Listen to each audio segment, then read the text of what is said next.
Hello, everyone, and welcome to APS webinars. Before we get started, I want to remind you all that if you want to hear about other APS webinars, to please sign up for our mailing list. You can sign up by visiting the URL that is visible on your screen, www.aps.org/careers/guidance/webinars. The title of today's presentation is Teaching the Whole Physics Student, Integrating Communication, Context, and Career Preparation into the Physics Curriculum. I'm Crystal Bailey, and I'll be your host for today's broadcast. Thank you all so much for joining us.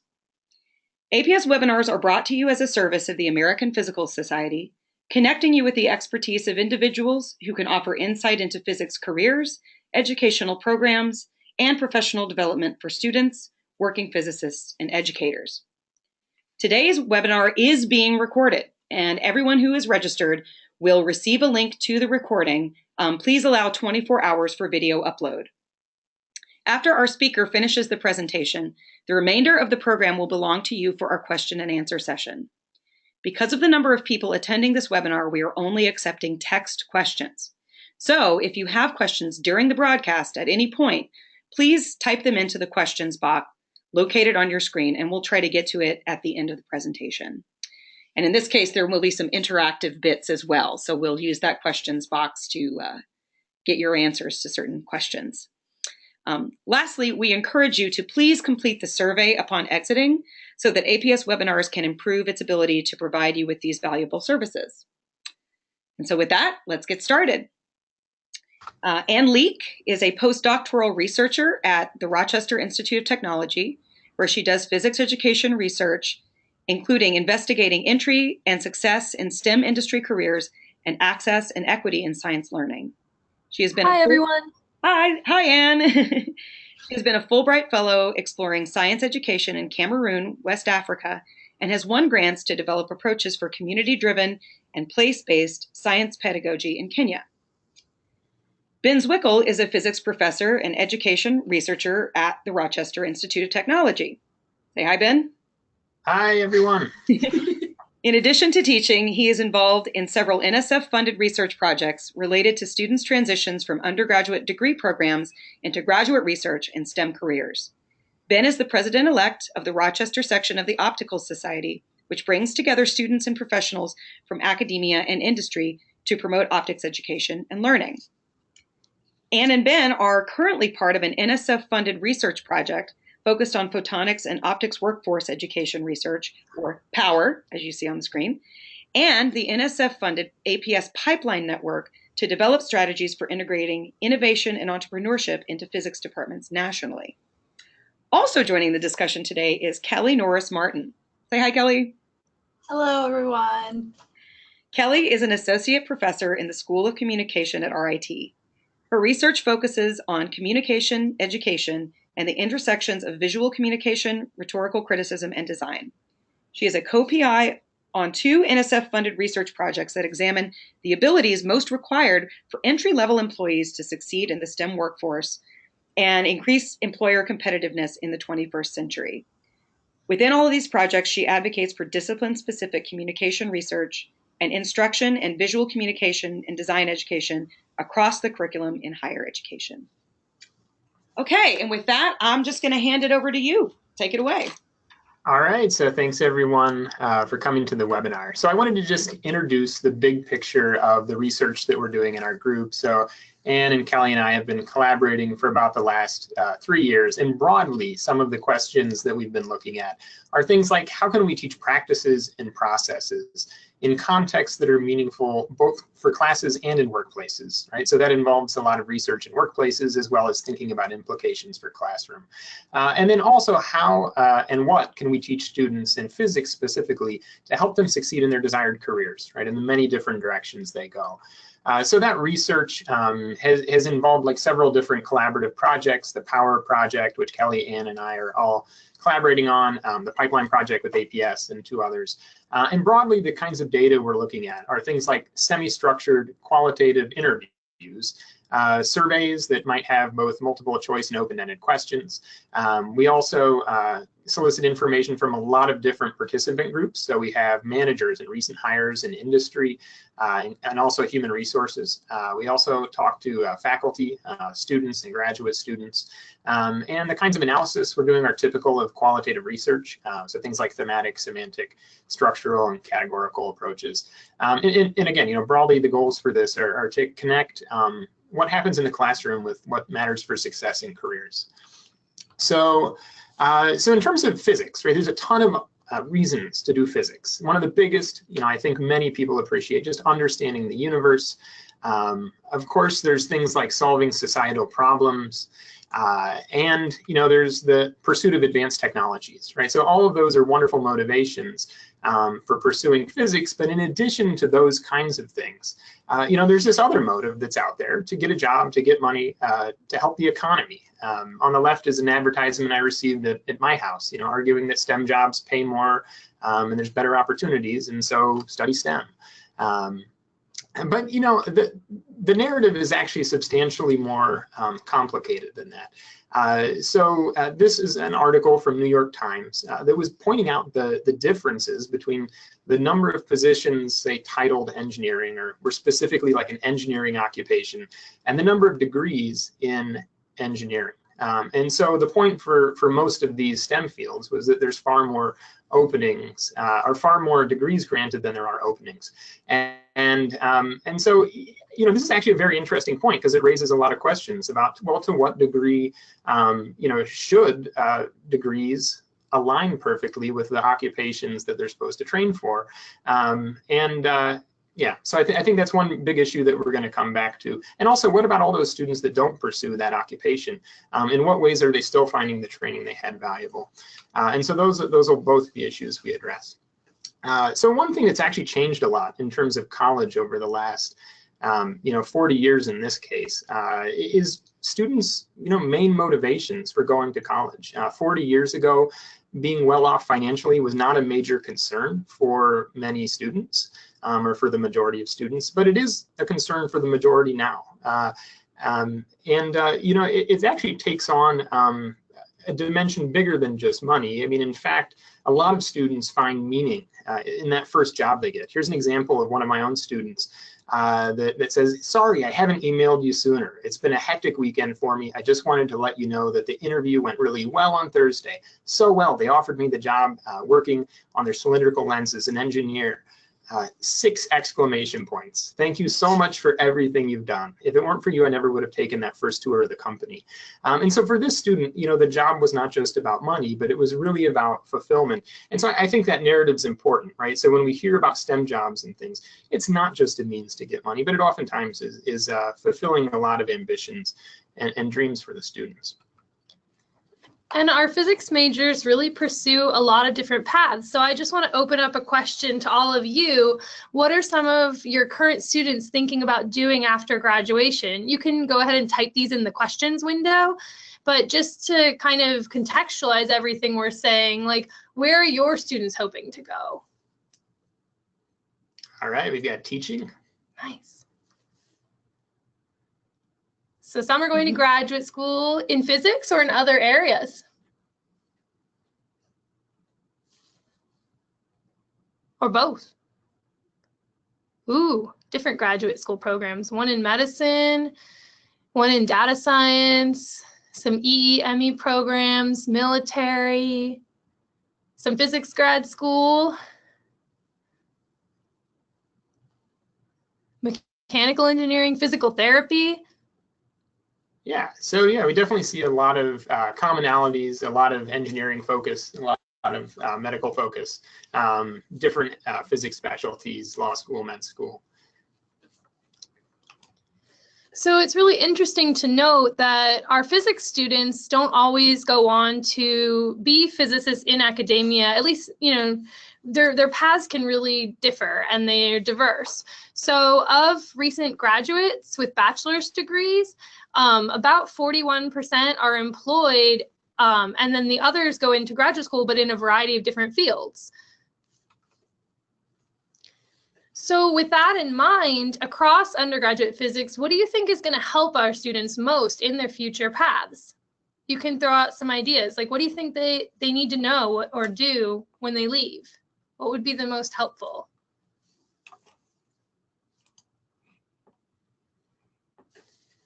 You can put your answers in the question window again.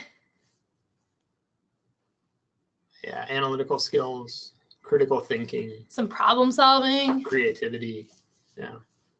All right, internships and other hands-on experiences. So I'm seeing some trends. A lot of these are like processes, things that the students are going to have to practice and do on the job with their physics.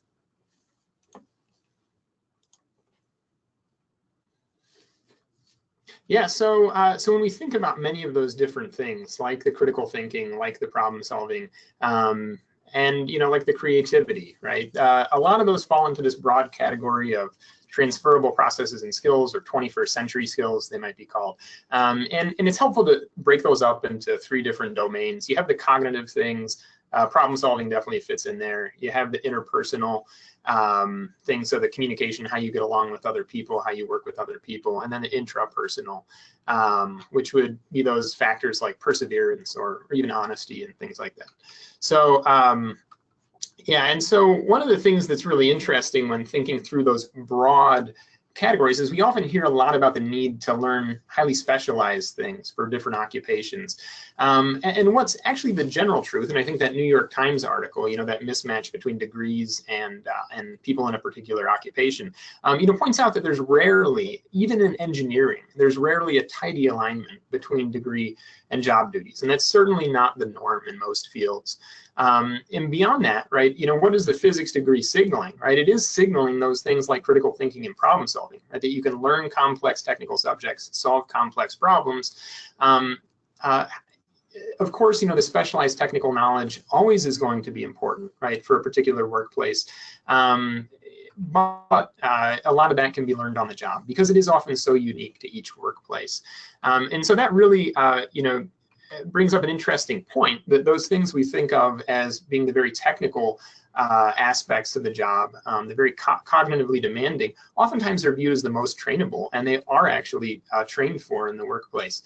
On the other hand, some of the things like interpersonal and intrapersonal skills are sometimes viewed as the least trainable by employers, and so more often screened for as part of the application and interview process. That's not to say they're not learnable, though. The challenge is those things are really dependent on context. And so a lot of times when we teach interpersonal and intrapersonal skills, we try to do it as like, well, here's a process for doing something. But really, it's more about why you're communicating or why you're motivated to do this work. And so that brings us to talk a little more about context and the role of context in physics education.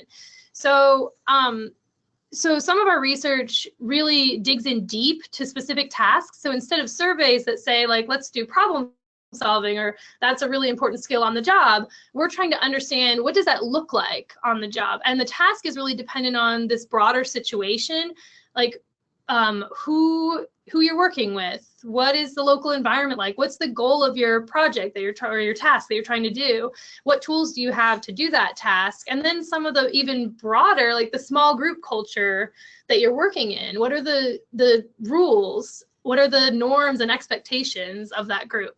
And so I'm going to dig into the example of problem solving because it came up a lot. In physics, it comes up a lot too. It's something we really value in physics. But here's what problem solving tends to look like in undergrad physics curricula. So you have, a point charge, and you have the specific word problem that you're trying to solve, or sometimes there's some context clues in the text. But in the classroom, what that looks like, the context for problem solving, is it's students working with other students or working with a professor. It's typically textbook problems done with pencil and paper, or maybe a whiteboard calculator. It's based on learning, getting a grade. It's in a specific course. And there's these unwritten rules as part of the culture. Learning's really individualized. The answers are usually in the back of the book, at least for the odd number problems. Each problem has one right answer. And you can work with other physics majors all night if necessary, but it's not really like you're not doing different tasks. You're all kind of working on the same problem in parallel. So in the workplace, this looks really different. You take problem solving in the workplace, and all of a sudden you're working with not only, you know, your boss, but you're working with different technicians, engineers, clients. You're on the manufacturing floor. Maybe you're at a computer working in software, looking at blueprints. You're doing it for different goals like design or fabrication. And the culture is very different from the classroom. There's a really strong push for documentation, a need to consider safety at every level. There's a company first mindset instead of an individual learning mindset. You have to consider the costs and time that it takes to do this work. And problem solving has to, in order to problem solve, you need to ask the right questions and take initiative. And so there's this really different context, and problem solving can look very different in those different contexts. Yeah, so that was an example from problem solving. We wanted to spend some time talking about integrating communication because employers often say that communication is one of the most important things that students bring into the workplace. So in a classroom context, you know, a great lecture, you know, might be the perspective on communication. You might have communication in a public context, either written or in the form of a presentation.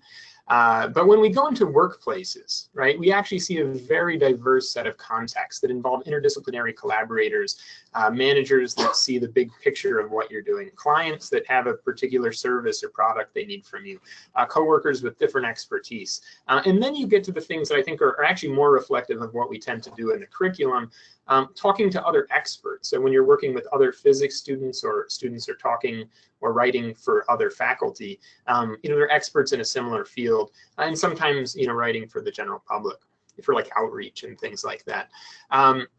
So I'm going to zoom into several different examples of what some of these alternative contexts look like for communication. And the first one that's been really important in our research is communicating across occupations with coworkers of different expertise.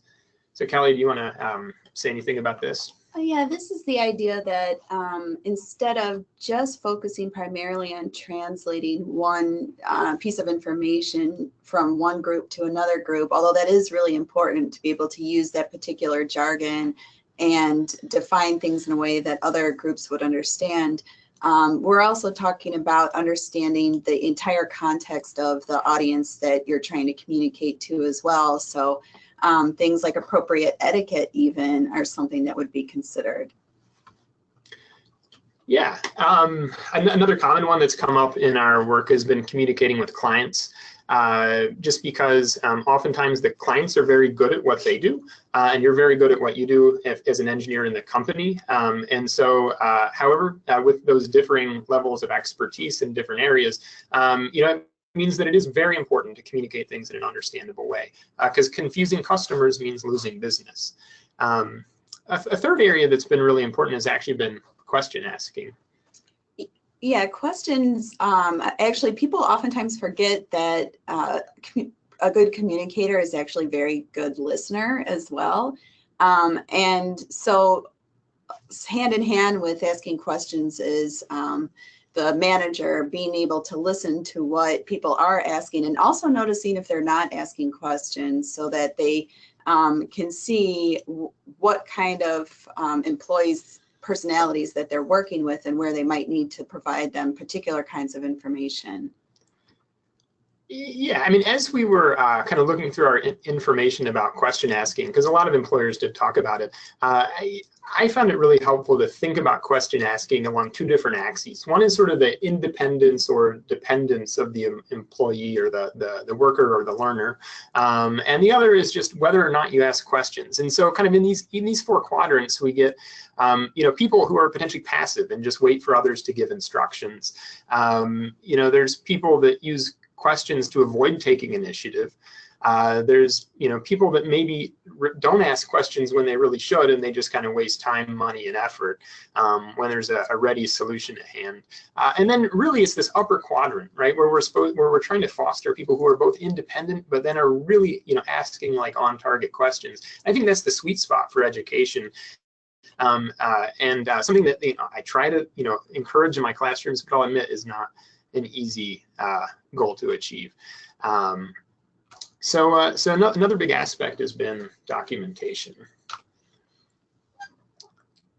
So for documentation, what employers have been telling us is really important is that to make sure that the next person, you don't necessarily are always working together on the same shifts, that one person will be able to pick up where the other person left off. So we even had one example where they said if somebody was hit by a bus, we want to make sure that the next person that comes in will know where this person left off. And it's a really crucial for them if they don't want to waste money or time that their documenting has been done in a pristine fashion.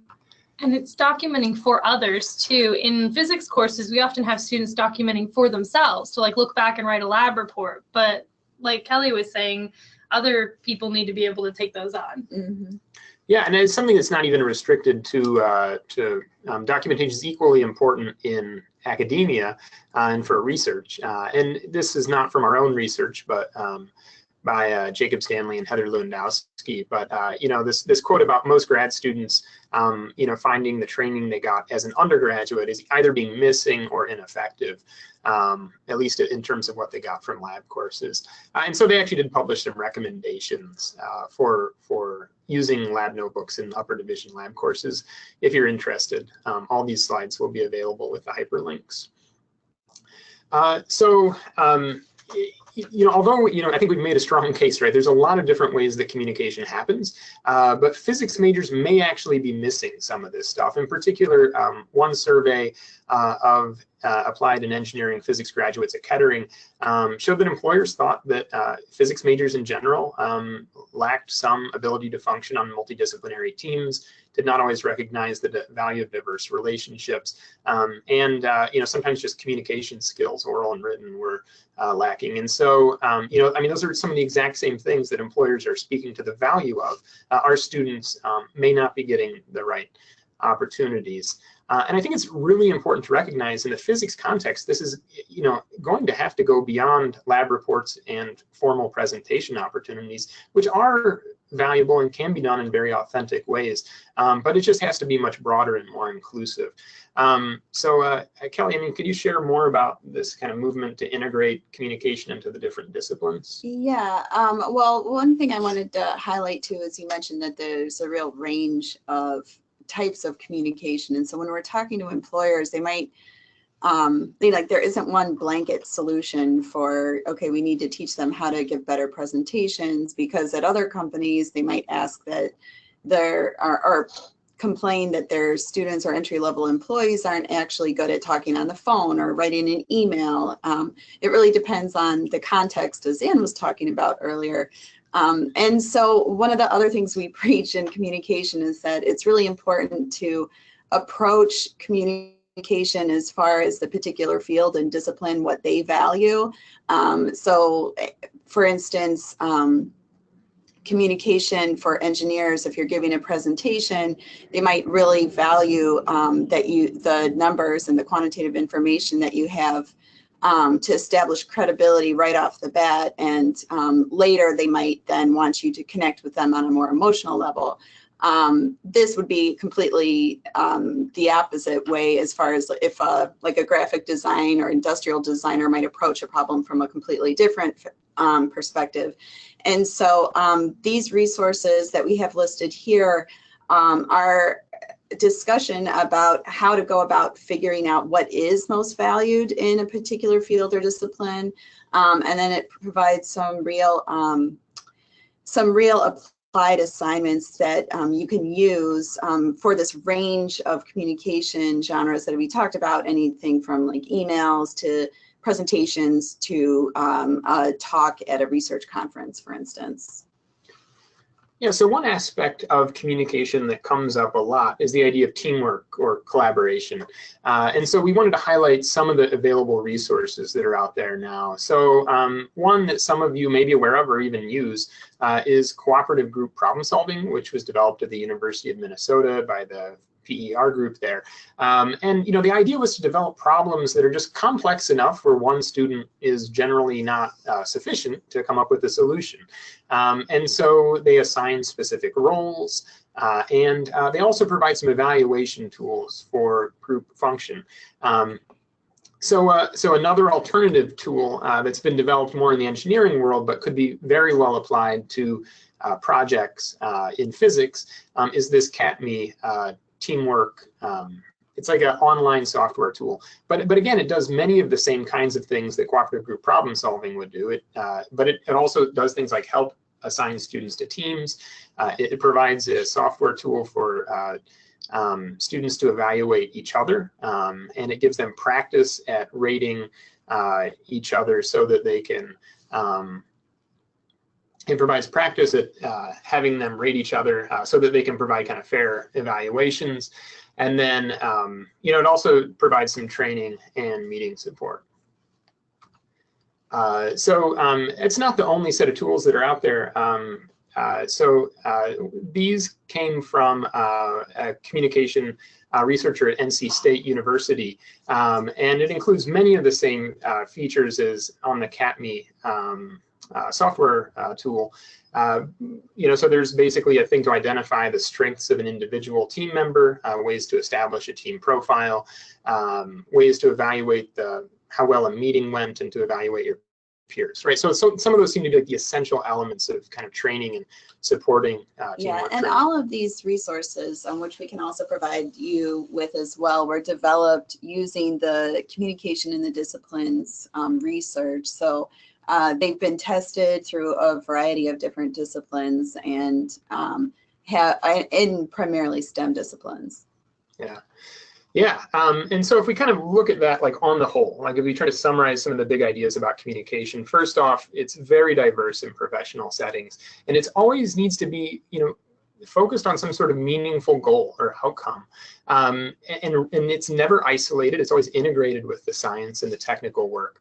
And I think it's good to know that there are resources. So if you're enthusiastic about trying to be more intentional about teamwork, you don't need to start from scratch, right? There are a lot of resources that are out there already, and it's teachable. So even some of these things that almost seem innate at times really are teachable and should be taught integrated with the physics. And so just for one more general reference on kind of teaching communication, that's in that link there. And then just back to this context idea, I think it's important to recognize, and this comes from the communication and the disciplines literature as well, is that you don't know what communication processes our students are going to need until we can figure out who they're going to be working with, what are the goals of what our students are going to be doing, and what do those environments look like.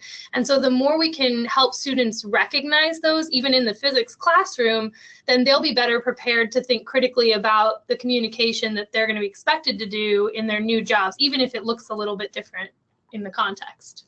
Yeah, one of the things we're really trying to get educators to think about when it comes to communication is not just how you go about communicating, not like checking off a checklist of like, okay, here's some tips and tricks to be better communicators, but more getting students to think about why are you communicating so that they can start focusing more on the audience and their particular needs, and then the constraints within that, as Anne was saying, that particular context. Great. Yeah, thanks, Anne and Kelly. So the next big section we wanted to talk about is physics in design contexts. So an interesting outcome of our research has been students' perception of design, and these are physics students, and they tend to think design is more of an engineering thing, which it becomes a problem because we know as researchers and just in life, you're going to have to be able to design and create and do things with our physics knowledge. And so from the employer's perspective, physics graduates are actually missing some important training and the ability to design a system, a component, or a process to meet a specific need. Now, I'm not saying that physicists are going to go out and create new technology on their own, but they need to design innovative solutions, innovative systems for doing their processes and their work and everything. So design permeates lots of aspects of doing physics. Yeah, and I mean, we kind of visually represented that here, right? I mean, we're designing apparatus, experiment software, there's computational tools to design, right? But it's also been recognized in our community, at least within the lab community, that the designing experiments is just one of the really important outcomes for lab courses. And that's kind of different in lab classes. We tend to set up students' designs and like lab equipment ahead of time. But in the workplace, it's really valuable, like as this manager says, having a good hands-on type attitude and mindset. The type of people that are most successful here are ones that don't just want to sit in a cubicle all day. They want to design something. They want to build it, touch it, fix it, because it may not work the first time, and understand the whole process. So even just some slight changes in our lab courses where the students have some decision making in how the lab is set up, what tools they use, can really integrate design physically into physics. And then there's also design that goes beyond the physical space and into digital design. So prototyping permeates both of these contexts. The idea that we get the digital design first, we get the test bench all figured out, how things are going to work, and depending on the system, they might have to assemble a lens, install it in the test bench, take measurements. All of those involve design, and students can do that both in lab courses and in theory courses in computational physics. So the one thing to think about when you're integrating design as a context is the goal of the physics tends to change. You're actually trying to make something that has a purpose. And just that slight change in the goal really makes it more relevant for future careers. The other thing that design does is it opens up problem solving to include more than one solution and solution path. It can be more student directed. And it's also iterative. It allows students to practice their physics over and over again and gives them a chance to better understand some of the concepts we hope they learn, as well as the techniques for designing and problem solving. And the tools are also really different. Like I said before, prototyping can span both physical lab courses and also software that we would use for modeling. And we'll talk a little bit more about that later. But the tools of design are useful in careers, and we can kind of integrate that into the physics that we already hope students learn. And the other thing that design does is it allows a space for collaboration, and that gets back to more experience communicating, and also builds on a need for creativity and complementary expertise, as Kelly was suggesting. Yeah, and it's just, to me, it's just fascinating how when you shift the goal and the tools in sort of the people context, right, it just really shifts the way you can engage in activities like problem solving. Yeah, so I mean, one of the things about design is that it's also teachable, right? There's a bunch of resources out there. We copied one from a robotics curriculum, but there are, getting to be hundreds of different curricula out there focused on teaching design from middle school, high school on up. So we just should borrow ideas. And lastly, so teaching in design and making context. I mean, there's a lot of different ways that could happen. I mean, I think Anne mentioned several of these already, but there's a couple, right, in terms of encouraging students to participate in design projects, if there's collaborations with engineering or potentially in maker spaces that are on campus. And the idea that some of those digital design projects would actually involve theoretical physics as kind of the underlying concepts that kind of build those models. And lastly, there was an interesting APS webinar a few months back talking about developing maker skills through these things called pop-up courses, which don't fit into a traditional credit-bearing course, but are just sort of an optional, kind of like after-school program for undergrads. And then lastly, there's a few other resources from the APS pipeline project. Specifically, these are on developing different technical competencies and some innovation references. So kind of the third big thing, and we'll wrap this up fairly quick, is just talking about mathematics in a workplace context. We know what mathematics in a classroom or in a theoretical physics context looks like. There's a lot of symbolic mathematics. Of course, that has a lot of meaning, and there's a lot of manipulation of those symbols and interpreting. But when we go into workplaces and we ask what are the goals of mathematics in a workplace context, we see things like these bold colored boxes. It's to make sense of a particular measurement. It's to model a particular thing for a design. It's to fabricate something. It's to maximize the efficiency of a process, right? So those become some of the goals that drive mathematics work. And what's interesting, even if we just zoom in on modeling, right, mathematical modeling, what we find is when you have different goals, it actually changes the nature of the mathematical modeling. So we came up with 3 different categories from our research. The first one being this idea of conceptual modeling, where you're trying to build a mechanistic explanation for why something happens or how it behaves, right? And so you're iteratively building these models, identifying assumptions and the principles that go into them. You're exploring the trends, right? And the outcome would be some equations that model the system and maybe a diagram that helps explain it. On the other hand, there might be other situations where you need to model something very realistically to get a specific numerical outcome. And so therefore, in those situations, you're often extending a simple model with some real world complexity and employing some computational tools.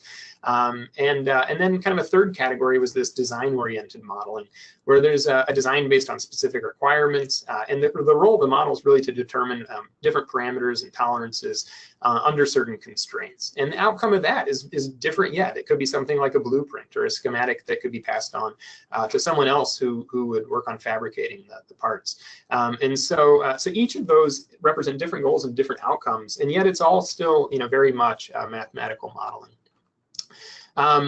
So math use also depends on other aspects of context. And one of the contexts we found in a lot of the workplace was just data collection and measurement for different purposes. And so if clients have specific parameters that they're trying to integrate into a design, an object that is being made, then a lot of the measurements, the math use is in the form of collecting these measurements and determining how accurate or precise the measurements need to be. And that accuracy and precision is not quite like how we do it in physics labs. In physics labs, we often, the students think that we need to be as accurate and precise as possible. But this is really different if you're measuring in a workplace where maybe speed is important for this one thing and the precision is a little looser, or the accuracy is a little less demanding. And maybe they're trying to produce multiple of these objects. And so it can really depend on the purpose.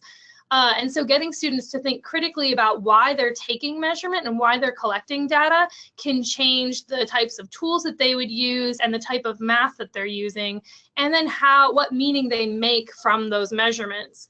So in this quote from a recent hire, how the light is coming out, this was on like an optics bench, how the light is coming out and what's actually happening during the measurements is huge. The more people understand why, the more effective they are. So it really pushes us past just collecting data and getting the students, just like communication, to understand why they're collecting the data and what the purpose of the data collection is. And that's really about understanding the context. Yeah, and another context that's been really relevant is just the addition of tools, right? So in the workplace, we find a lot of computational tools are deemed as essential. I mean, the #1 math tool that's used in industry is remarkably Excel. Yeah, hands down, right? And the amazing thing about Excel is that pretty much everybody in the company can use it. The boss can use it. The technicians use it. The engineers use it. Customers use it, right? And so it's this way to exchange mathematical meaning in many different forms, right? In terms of graphs, equations, tables of numbers, visual basic macros, right? And so there's a bunch of different ways to embed meaning in Excel, right? But there's other tools like MATLAB, Mathematica, Python, and then some specialized things like the multi-physics modeling tools. And I think one big implication is really because in the workplace the computation is so embedded in the math use, right? I mean, I think it really speaks to the need to integrate programming and computational tools across the physics curriculum. And I think there's a good argument to say it's best to learn at least one tool in depth so you get a sense of what you can do with it and how you can solve problems with it. And then also the idea that you don't need to have all this stuff memorized, right? The idea that Google can actually lead you for the syntax on how to do a for loop, but you do need to know the concept of a for loop and why you would use it. So there's a really good quote we had from a student, a physics major, who was a recent hire. And he said, my biggest piece of advice for physics majors is to learn the numerical and computational methods, because if you don't, you can't contribute in the company. Yes, you're great at physics. Yes, you have a good intuitive understanding, but without being able to actually model things in real life, it's going to be impossible, not impossible to contribute, but you're going to be much more effective. That's been my advice, and I've told many physics students. And this student was very passionate. It was what got him his first job. In this case, was actually he had served in the military, but his first job after serving in the military. So there are a lot of resources for this too. So I would say the number one out there is this partnership for integration of computation into undergraduate physics, pick up, and the website's there. There's also some recommendations that have been put out by AAPT, along with just kind of a nice article that provides a framework for thinking about how to integrate computation into math and science classrooms. Lastly, we just wanted to have some summarizing thoughts. Yeah, so the overarching theme, I mean, is really expanding physics context. Our research is not really pointing to specific technical skills that physics majors are lacking that would help them on the job, rather taking some of those skills that we teach really well in physics and just expanding the context a little bit so that students can better apply it in new places with new goals and new people they're working with new expectations. And that's really, you know, that can be done in the classroom in a lot of subtle ways that will help students on the job. They're still going to get a lot out of the physics, but they're also going to be able to take that physics and use it when they leave their major. Yeah, and so I mean, here we've looked at 4 of the different elements of context. So, you know, thinking about what are the goals of this activity. You know, and design challenges was one that we focused a lot on, but, you know, something like data can oftentimes, you know, just the presence of the need to interpret or take data can oftentimes be a different enough contextual goal to really shift the way people are learning and doing. Different tools like computational tools, not just in lab courses, but in theory, vary the environment, right? And, you know, including things like maker spaces and this idea of roles, right? Having different roles, especially in collaborative assignments. You know, one other last thought is that you don't need to create all the new contexts in the classroom, right? Oftentimes you can just send the students off into a new context. And, you know, I mean, one person regarding like what's one of the most valuable things a student can get in order to, you know, succeed later in their career, you know, is like a co-op or internship, right? Because it is this totally new context where they're just doing all kinds of new things and doing some of the same things, but just with a different purpose. But field trips, maker spaces, pop-up courses, interdisciplinary projects. Oh, and we really should add undergraduate research. That is, you know, one of the, along with co-ops and internships, it's really one of the profound ways to impact students in a new context. And also the APS pipeline network, which is, I think, continuing to generate more resources, many of which will be more public soon, I think will be good. Any last thoughts on that? No, I think I want to open up the discussion. We're going to share some additional resources, but I also want to just open up the discussion to specific questions that you all have. And also, if you have ideas for things, ways that you could implement some of these suggestions, and you might want to just bounce some ideas off this group, that's fine too. Yeah, and sorry, Crystal here, just kind of piping in. Yeah, as Anne said, so are you all going to show a few more resources, or do you want to transition to open Q&A? Yeah, I think we can just go into the Q&A. I mean, we stuck those slides in there just really for reference, you know, just so when if people want to download the slides, they can have the hyperlinks and all the good stuff. All right, well, let's kind of kick things off. Okay, so I'm going to start with a question. So you all kind of talked about design thinking, and so yeah, I think that's a really important aspect of things, teaching design. Can you walk us through, like, paint an actual picture kind of what that would look like if a person wanted to sort of incorporate design into something they were doing realistically with a physics classroom? What would that be? What would that look like? Okay, so I'll give you an example from a, okay, so this will be a slightly different example. So from a capstone project that I just saw, it was a capstone prep project. So we do a senior capstone. This was a junior kind of pitching their idea to the faculty. And basically they wanted to make a kind of a solar energy collector that could be used to kind of melt snow, which is important in Rochester, on the sidewalk. So basically, instead of, you know, consuming electrical energy to melt snow with a heated sidewalk, could we collect enough solar energy, you know, throughout the year, or at least when the snow is there? And so it was very much like an engineering design project. I mean, she's actually going to build a prototype system. She's working with some local contractors, has identified a site for it on campus. And so, that was kind of a year-long project that she was able to kind of work into a capstone project. But rather than being the traditional, like, let's answer a research question, it's very much like a, kind of like, let's do a design. It applies a lot of physics from different areas. Yeah, and I think a lot of lab courses, the goal of a lab, if you had a multi-week lab where there was some opportunity to iterate, rather than, saying the goal is to like understand this phenomena, collect this data, you can kind of just, take the same kind of techniques and tools and say our goal is to design a lens system that creates a magnification of 10 and has a working distance of 3 inches or something like that. For this particular purpose. Yeah, for this particular purpose. So, it's kind of, just, it might be, very similar tools and techniques, but just with a different purpose. Okay, very good. Related to design thinking and communication as well as like the example that you just gave, the idea being that there's not going to be one particular solution, but you want to talk to people about the varieties of directions that maybe led to whatever you're proposing. So a big element of design thinking is that you spend a lot of time communicating your process and the different motivations and the research that you did to lead up to a particular solution. So that's another consideration for an assignment, is to make sure that students understand that you want to spend a lot of time talking about that process and then giving them the opportunities to really showcase that.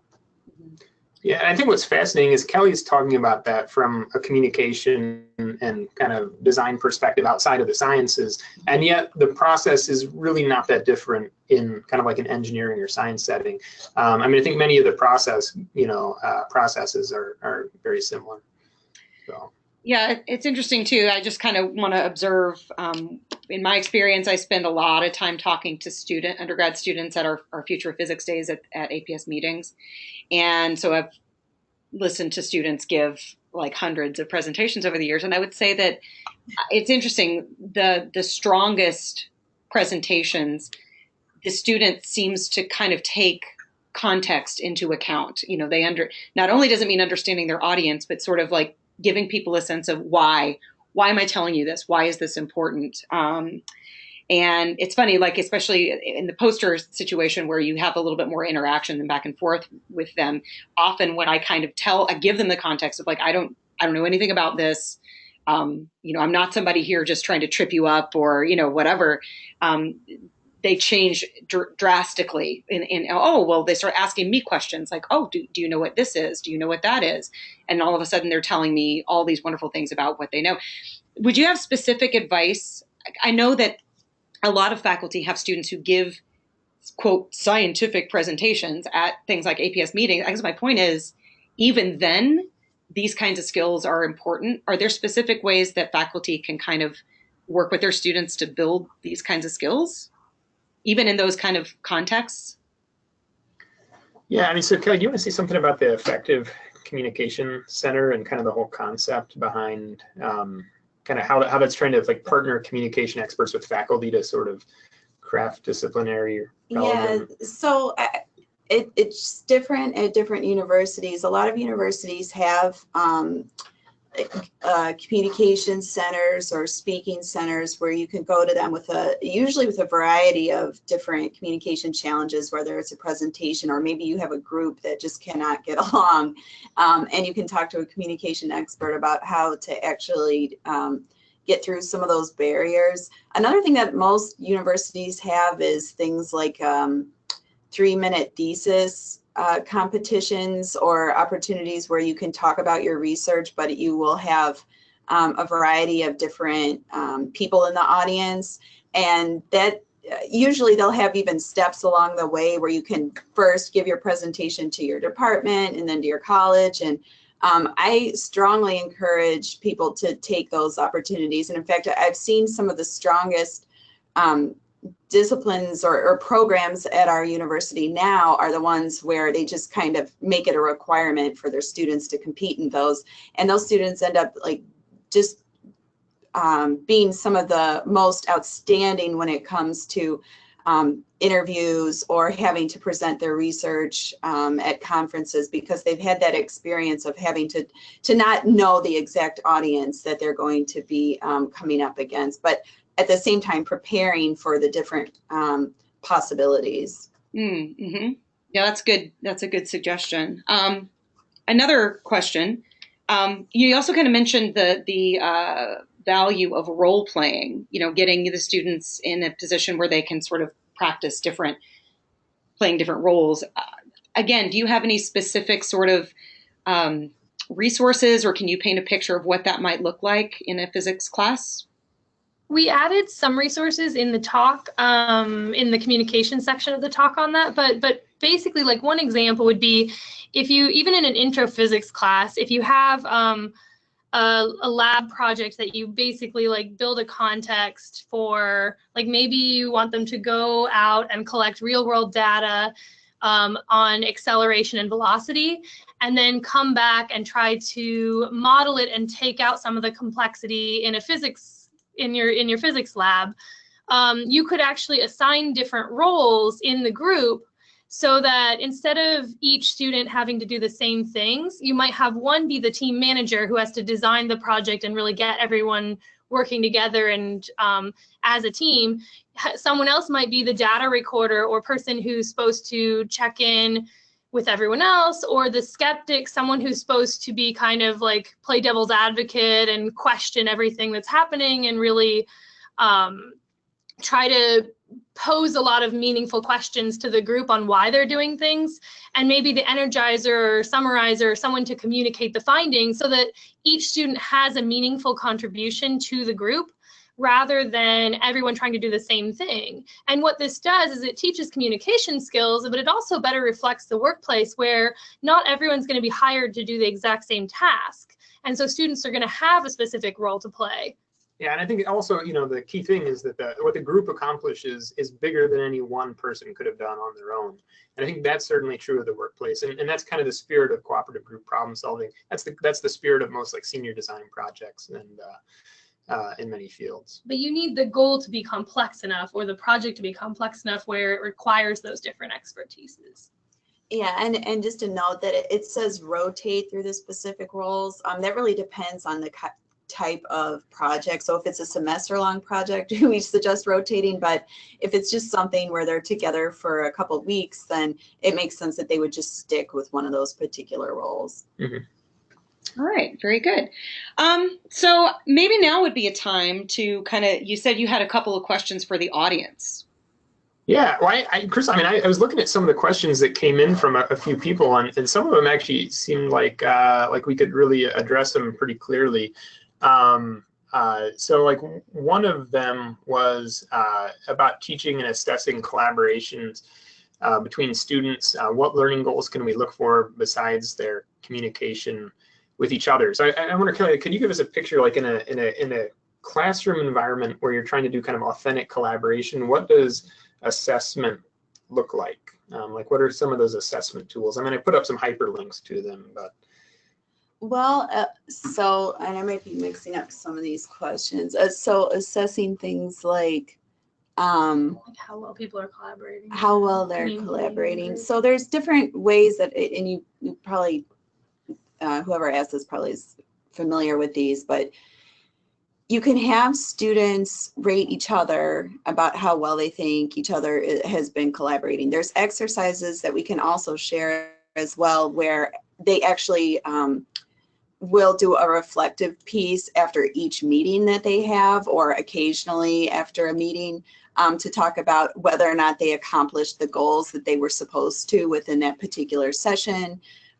You can have them also rank each other then, or rate each other at the end of a project. And so you have them look not only at, how well they were getting along, but how they managed to accomplish the tasks that were set before them. And then also it's helpful if the instructor also meets with those groups and has conversations with them about. So a lot of times you'll have a group that says that they're getting along wonderfully. They rank themselves as just incredible at their interpersonal skills, but then their final product ends up not being, or their project is being exemplary as they thought it was going to be. And so making sure that that you also provide them the tools to understand the different roles that they're playing. So we talked about that earlier, but there's also a lot of and I don't know, do we have those in there? The self-assessment tools where it talks about what kind of communicator you are. Oh yeah, so and where you Parker, can improve. Parker Team Player Survey.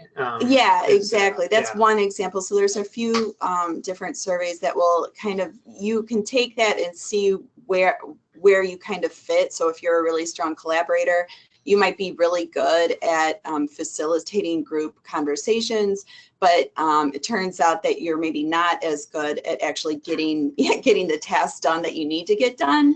And so having students understand those different kind of positives and negatives about each type of person, and then trying to work at improving some of those negative aspects of wherever they fall in. Yeah, cool. So hopefully that kind of helps. You know, it's not just about like watching the students collaborate in real time when you've got a whole bunch of students doing stuff, but a lot of the assessments can kind of happen as reflections or kind of routine, like after the fact evaluations. And that CatMe tool we highlighted also kind of makes an interface for doing that online. Yeah, that's great. And a couple other really interesting questions. So first of all, there's a question about pop-up courses. And tell me more. and in fact, like Ben mentioned, there's another webinar that we did last year that's on pop-up courses. But then there's a related question about how is there any possible way to kind of teach these inter and intrapersonal skills, in a pop-up course and then in existing sort of like main curricular sort of experiences? Yeah. So I mean, first off, just to start off on what the pop-up course is, I mean, the idea was a lot of times there's really important things like maybe learning how to use an Arduino or learning how to solder. And a lot of faculty be like, yeah, it would be great if physics majors knew how to do this, but no one wants to give up class time to do it. And so the idea of the pop-up courses is that they're this kind of extracurricular. A physics faculty member might provide. A physics faculty member might provide, you know, just like an instruction and like an additional tool. You know, so in this case, we had Linda Barton, who's a physics faculty member at RIT, you know, actually did this whole webinar on pop-up courses. And, you know, the idea is that, you know, you could teach any of a number of different subjects. I think, yes, you could do communication. One thing that we've thought about doing at our institution, although we haven't ramped it up yet, is actually building in some career prep pop-up courses. And so things like the 60-second like elevator speech about kind of your interests and kind of your career pursuits. We thought about like basically running that as like a 1 or 2 hour pop-up course. And so that you don't get any credit for them. Also, the faculty member right now doesn't get any credit for teaching them, but we love our students and we see the benefits in other courses though, so that's good. Yeah. Okay, so we're at a decision point here. So I think we've run out of time. Do we want to hang out for an additional 10 minutes, or do you think it makes sense to kind of wrap up now? We've got a few more questions outstanding. Yeah, I can stay around a few more minutes. Okay, great. Well, why don't we do that? I just need to kind of read a couple quick things. So this is all the time we have today for our official webinar. If we did not get to your question, certainly feel free to stick around because we're going to answer a few additional questions. Yeah, and I put the email info for Kelly, Ann, and I, so if people want to just reach out directly as well, that's great. Okay, great. All right, and then for those of you who are signing off now, you can follow up if you have an additional question with webinars@aps.org. As we mentioned before, both a video of the recording and the slides of the presentation will be available on that main webinar page for this webinar. And we do ask 24 hours for us to get all of that up. And if you're signing off now, please take a moment to complete the short survey as you exit the webinar today. Thanks very much. Okay, so getting back to some of the questions, someone had asked if you would actually be willing to share an example of the survey that you've been using to kind of collect this information. So can you say more about that? So I'd say a lot of what we do is via interviews. So I mean, we could share the interview protocols that we use with employers. If someone was really curious just about methodology, for some of the stuff on like student attitudes towards careers and innovation and entrepreneurship, so things like their attitudes towards design and creativity. We do have a survey now that's actually live, and we're looking for live students to take it. And so, yeah, if you say like, I'd love to know what my physics majors think, I mean, we could send the survey to you and send some aggregated results back to you. Yeah. So that's specifically about student attitudes towards things like design, creativity, kind of societal impact, learning technology, business, that kind of innovation entrepreneurship, which is a focus of the pipeline project. So if it's okay with you, Ben, I'm just going to go ahead and blast it out to everybody. Yeah. Okay. The link to the survey is there. I just sent it out to everybody. And if you could, there is some text that goes along with it. I don't know what would be the best way to get this to folks, but basically what we're trying to do, like you said, is get as many students as we can to kind of respond to this, because it's not contingent on them having done these kinds of activities. It's more trying to understand student attitudes toward design and communication and things like that. So if you want to help Ann and Ben out, definitely distribute this link to your students. And then just email us too if you want us to send you some more specific findings from it as well, so you can use it for your own purposes. Results. Yeah, and I would say one of the rationales for this survey is that we're sort of viewing students as part of the change process, and if students don't want or don't think they should be doing something like design as part of their curriculum, it's going to be not going to do it. It's going to be much harder to make it like a regular thing we do. Yeah. Okay. So there's another question here that unfortunately I think the person who asked it had to leave, but so are there any efforts to do this kind of teaching that you know of for students of multiple majors? How would that be differently? So first off, I think that is an awesome thing to attempt because, as we talked about earlier, this cross-occupational communication is such an essential part of workplace communication. And so interdisciplinary communication being one form of that is just, I mean, it's so relevant. So I don't know, Kelly, do you have any examples you're aware of? Double major. Well, I guess I'm not completely understanding the question. So we teach a lot of communication courses that are taken from majors all over the university. Yeah, that's true. So things like interpersonal communication, public speaking, of course, they're not a variety of skills. Usually they're kind of focused on one particular kind of communication. But we do teach, there's usually classes at universities that are kind of the intro to communication, and that would be, it's oftentimes referred to like human communication, and that would cover interpersonal presentations, kind of a brief overview of the theory of communication, and that could be helpful for a wide variety of disciplines. Yeah, so I think what's kind of lacking on our campus is actually just a lot of interdisciplinary STEM courses. I mean, right now, just because of the way we kind of develop majors and assign credit hours, we tend not to have a lot of courses that are for both biology and physics majors. But if you do have those courses, that's a really good thing. Yeah, and I think it's a natural place to even provide additional disciplinary context for the communication. So. Okay. Yeah, I mean, the question was just sort of asking how this might translate to, situations where there's a lot of majors interacting, but it sounds like, that's really kind of what Kelly does. So yes, the answer is yes. Yeah, right. And also the cooperative group problem solving. You meant the problem solving or the other skills too. Well, the cooperative group problem solving is intended for intro physics, which is almost always dominated by a bunch of non-physics majors from different STEM fields. So. Right. We have another question kind of, again, focusing on the role-playing aspect of things. And I'm trying to make sure I understand the question. But the way it is asked is, is there data to share supporting the necessity of assigning roles? But to me, I'm not trying to answer the question, but my sense of it is that it's not, yes, there is data, that all the data you showed at the beginning, which is basically saying that these students, physics students, are going to be in these different roles in interdisciplinary teams when they actually go into the workforce. Yes, we have lots of data showing that's where they're going to go. So that's why having these kinds of experiences are super important. Would you agree with that? Yeah, I think we agree. And we also can add that like it's super important, but also it's the thing that's hardest to learn on the job. And so like if you're not giving your students that experience, they won't be able to learn that as easily as like maybe a specific program or a specific tool when they get to the job.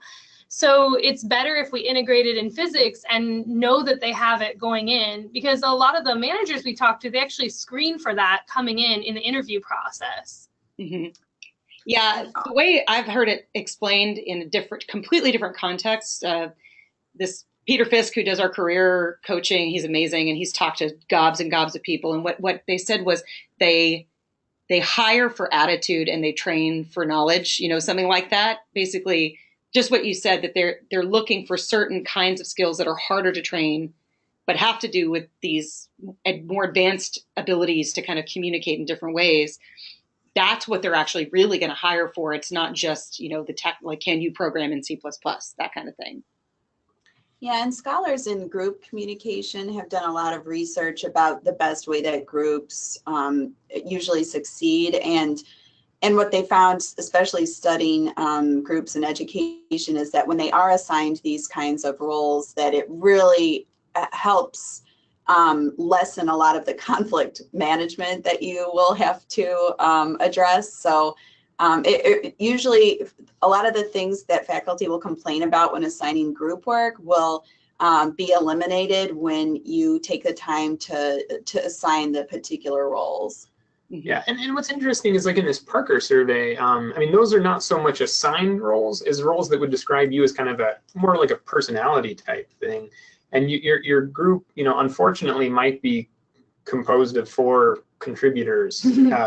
And so then you'd have to do this self-diagnostic on your group function to kind of realize where you're going to have to be very intentional about not falling behind. Well, the idea is that usually you would have students take the survey about what kind of person they are. So those are not the roles assigned, those contributors, but those are more about how you are identified. So then when the instructor creates the teams, you usually try to get one person from each one of those types of people. Mm-hmm. And then the roles can be up to you too, like depending on the class you're teaching. Like if we're teaching an optics class and we want to assign roles, we might have like a design person who's doing, some programming, maybe a lab, like someone who's in charge of setting up the lab, the physical lab, and maybe someone in charge of data collecting and someone in charge of writing up a report or, communicating with, with the professor on everything and how it's going. And so it's kind of up to the professor and the context. The idea is just both learning to talk across different areas of expertise and roles, and also just the idea that students are, when they get to the workplace, are not going to be expected to do the exact same thing with each other. And have the exact same expertise. Yeah, that makes a lot of sense. One other, I think probably one follow-up question I have to that is, and I've kind of discussed this with you before, but perhaps what some listening are thinking, boy, this sounds really good.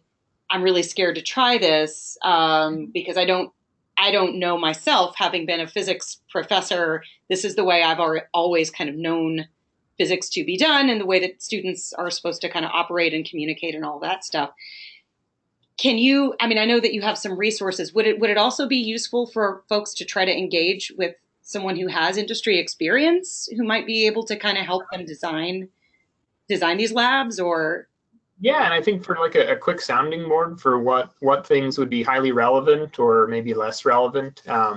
One of the highly specific communication resources we pointed to was this teaching tip about improving students' email communication. We definitely had in our interview data people talking about poor email etiquette and kind of poor quality communication via email in the workplace. I'm sure you've had some annoying emails from students yourselves. Yeah, or just from like coworkers even. And so the idea that, all right, there's kind of an authentic scenario. But yeah, if you had an industry collaborator, it might make it a lot easier to decide what good etiquette is, so you feel like you're not just making it up for your students. Yeah. Okay. Well, that's really good. I think that covers things. So once again, I'll just thank everybody for sticking around, and thank all of you Thank you. Yeah, for this great presentation. So just remember, as you sign off, please fill out the survey as you go. and we hope that you'll join us again soon. American Physical Society, copyright 2018, all rights reserved. Bye-bye. Bye. Bye.